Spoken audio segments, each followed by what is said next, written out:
วัสดีกันคือบ้านพ่อสวัสดิ์ได้ยินมอเขาเป็นได้ยินเนาะโอ้ โมดีกันไปเลยนะ โอ้ถือว่ามีบุญหลายอย่างโหดีซึ่งพ่อสวัสดิ์มีอายุอานามตั้ง91 ปีแสดงว่าบรรจุคุณธรรมจริยธรรมเข้าไปสู่ในดวงจิตดวงใจฉะนั้นวันนี้มื้อนี้เล่ากันดีกว่าเนาะ แล้วแต่ อาตมาภาพรับอาจารย์มหาวิโรจน์มาเยี่ยมเยียนสวผู้สูงอายุจะให้กำลังใจขยายผลในกุศลบุญญาราศีความดีที่เฮ้าได้ทำมาตลอดและเด็กก็มาต่อยอดมื้อนี้โดยการฟังธรรมท่านมหาเพิ่นมีเมตตาธรรมเมตตาจิตได้มีหลวงพ่อเมตตามาฝากแล้วก็คิดที่เฮาจะได้สาธยายเพื่อให้จิตใจของเฮาได้น้อมเข้าไปหาพระพุทธเจ้าทั้งหลาย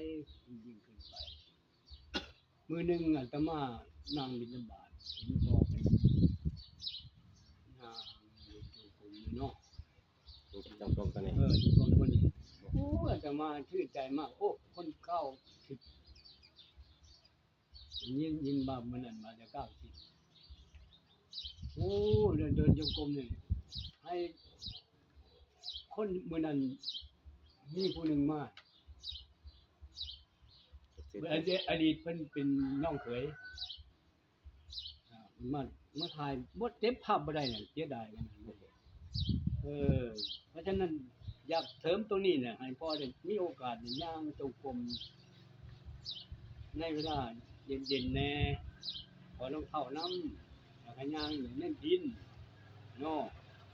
คันย่างถอดรองเท้าตรงบนดินบนดินมันมีพัตวีโอชะนะมันซอยดูดซับสิ่งที่บ่ดี นั่น เปิดกระแสไฟฟ้าสถิตทำให้มันคลายนะมันปลอดโปร่งใจ เห็นประหลัดเพิ่นว่าใส่เกือบหลายเพิ่นเวลาเพิ่นยางมันคือไฟช็อต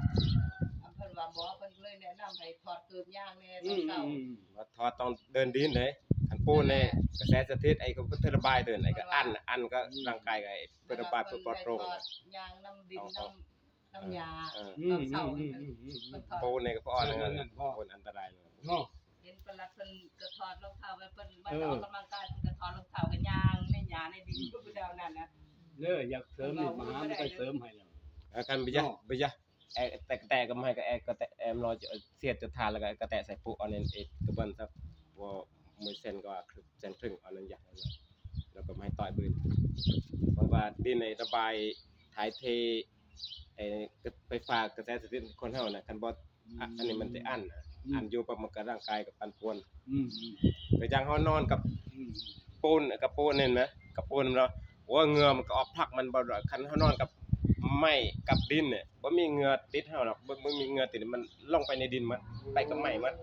แต่คันปูนเนี่ยเหงื่อเต็บหรือเฮาตื่นขึ้นมากับมันหนักโตเพราะว่าปูนมันดูดเฮาแล้วก็กระแสสถิตมันก็บ่ลงไปไสมันบ่ถึกระบายไปข้างนอกมันก็ย้อนกลับมาร่างกายเฮาก็มันอั้นอยู่ขึ้นมาร่างกายบ่ปลอดโปร่งนะฮะมันก็บ่ดีกันได้ระบายออกไปปั๊บมันก็โล่งมันก็เบาอันนี้นี่กับดินมันถ่ายเทไอ้มันยังมันคล้ายๆฟ้าผ่านะไอ้เต้าบอกแล้วยังไงอ๋อ แล้วก็พอหอนหรือพอเย็นลมมันพันแล้วแกงน้อย เนาะ กับลองเยตั้งตัวแต่จังตรอย มันจะมาจะทำมันคนลมใส่น้ำแข็งมา อ๋อ บอกมีแล้วลูกให้มันแข็งบอก ตอนเนี้ยน้ำแข็งไอซิ่ง อ๋อ เอาใครซื้อ เปิดเวลา ตกไปแล้ว เปิดเวลาเดี๋ยวก่อน ไปถึงแล้ว น้ำแข็งนี่ก็มันอันนี้มันเป็น อ๋อปันลมแอร์กันนะ ถ้าลุงคาใส่น้ำแข็งไอ้